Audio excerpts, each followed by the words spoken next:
Howdy everyone. Real quick, I want to just do a quick overview shot of the finished assembly, of course, minus the tire. Just to give you an idea of how things are going to look.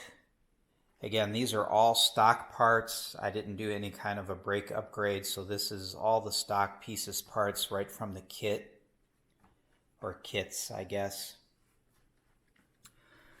And again, just to give you an overview of what some of the pieces parts look like when they're assembled. And again, just as some friendly reminders, right? Make sure that you grease your bare metal. The axle is greased. That through bolt is greased. Pack your bearings, but do not have grease on the black seal or the washer. Pay attention to your gap between your plate and your brake rotor. Make sure everything turns freely. Make sure that your caliper floats in here freely. When you have the entire assembly done, like you see it here with the caliper in place, again, just make sure that everything spins freely, that nothing binds. Make sure that your seals and heavy spacers are not rotating. Make sure they're stationary and the wheel rotates around them. Pay close attention to orientation. Make sure you make a left side and a right side. You've got the correct bracket on the correct leg facing the correct direction. Things like that. All right. So I'm going to move on to, I'm going to take this off. I'm going to take the wheel off. I'm going to split the wheel in half, and then I'm going to start fitting tubes and tires. All right. Moving on. Howdy everyone. I have moved on now to doing some assembly of the inner tubes and the tires. So I won't spend a lot of time on this just because there are some good videos already on YouTube that cover this specifically. But I will go over a few things that I've noticed, and I just want to pass on these hints to you guys. So the first thing is, of course, you get out your tire, you get out your inner tube, and you fit the inner tube, the deflated inner tube, into the tire. It's a little bit tedious, but once you get it in there, it kind of unfolds, if you will, and kind of lays kind of nice on its own inside the tire. The instructions dictate that you line up your valve stem with the red dot, not the pink dot. I'm not sure what the pink dot is about. On this particular tire, they're close enough together that it probably won't make a difference. But on my other tire, I think the pink dot is actually on the other side. Anyway, valve stem lined up roughly with the red dot. So what I like to do is, after I get the inner tube in the tire, I'll blow it up just a little bit. I'll put just enough air into the inner tube that it fills with air and starts to take up space within the tire. That just unwrinkles and unfolds the inner tube. And it also, if you will, when you inflate it, it kind of pulls it into the tire. It pulls itself into the tire a little bit. So when you put your wheel halves in, you don't need to worry about pinching the tube itself, because it's got air in it and it's kind of holding its own shape, and you really can't pinch it. As long as you do not overflate the inner tube, at this point you can actually kind of move it around and align your valve stem with the dot. So I would recommend putting the inner tube in the tire, kind of let it unfold. You can stick your hand around inside and kind of push it around, and it will kind of unfold flat. Put enough air in it so that the inner tube will take shape, but you can still move it around to line up your valve stem. So here's a little bit of a disconnect for me. The van's written instructions, and I don't know, one of the things that I've noticed with the van's instructions, even though I have the latest updated written version of the instructions, there are still some anomalies within the instructions that go back to older kits. And I think that might be the case here, although I'm not sure. But I'm in section 10, This is page 10-2. And where it has main wheels and tires, it says right here to discard the nuts and washer on the valve stem.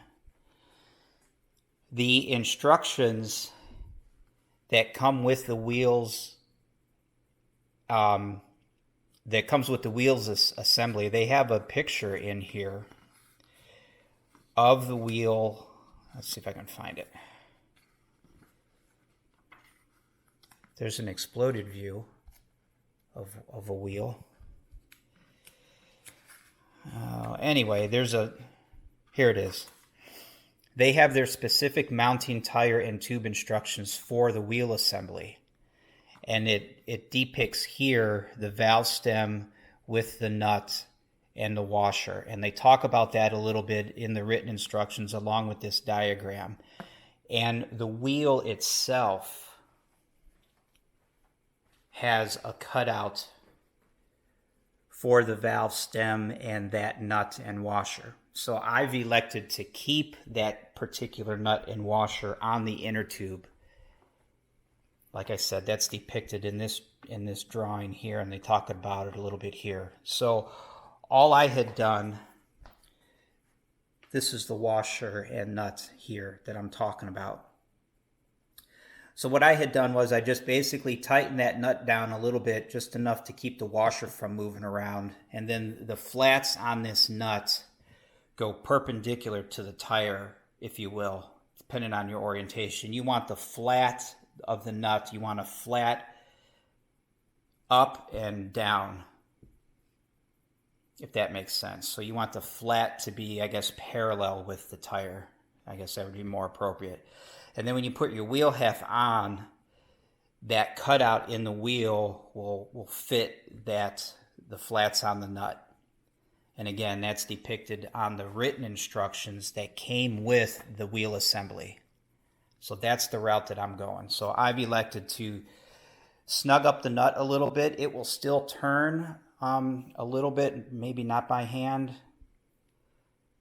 but I have it oriented so that it will fit the wheel assembly nicely. So now that I have this much done, it's just a matter of putting the wheel assembly on, flipping it over, putting the wheel assembly on, putting the brake rotor on, running the through bolts through it, and then tightening it down. Now I have clamps. When I did my first tire, I followed the instructions that came with the wheels and tires, and they said that you could clamp the tire in 3 places to compress it. That way you can put your wheel halves on and get the bolts started and tighten the wheel halves to each other without them really contacting the tire. I don't know if that's entirely necessary. I'm going to see if I can do this one without using any clamps and see how that goes. So inner tube in the tire, a little bit of air pressure in the tube, line up your valve stem. I recommend using the nut and the washer as per the wheel assembly instructions. Now I'm going to move on to putting the actual wheel halves in and see what happens. Howdy everyone. Well, you can see that I've obviously got this tire assembly finished, and it's completely a non-event. It's really not worth videotaping a whole lot other than, again, to reiterate, fit the tube inside of the tire and then put a little bit of air into the tube just so it can take shape within the tire. That will prevent you from potentially pinching it when you put the 2 wheel halves together. Make sure you have the red dot lined up with the valve stem on the tube. I did not need any kind of clamp or anything on the tire this time around.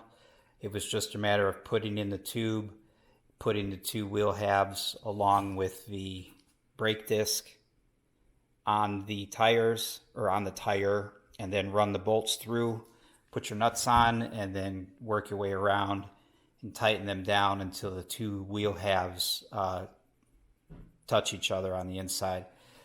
And that was about it. The nut that I left on this valve stem, it kind of finds home by itself when you have it lined up with the dot.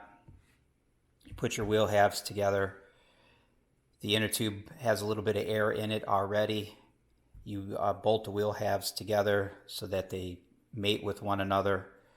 And then when you pressurize the inner tube, that nut will kind of seat itself in the rim, in that notch in the rim. So no special tools required. It took all of maybe 15 minutes to do all that for one wheel assembly. So those are now done. I think what I'll do now is install these onto the gear legs, and then I think I'll install the gear legs onto the engine mount.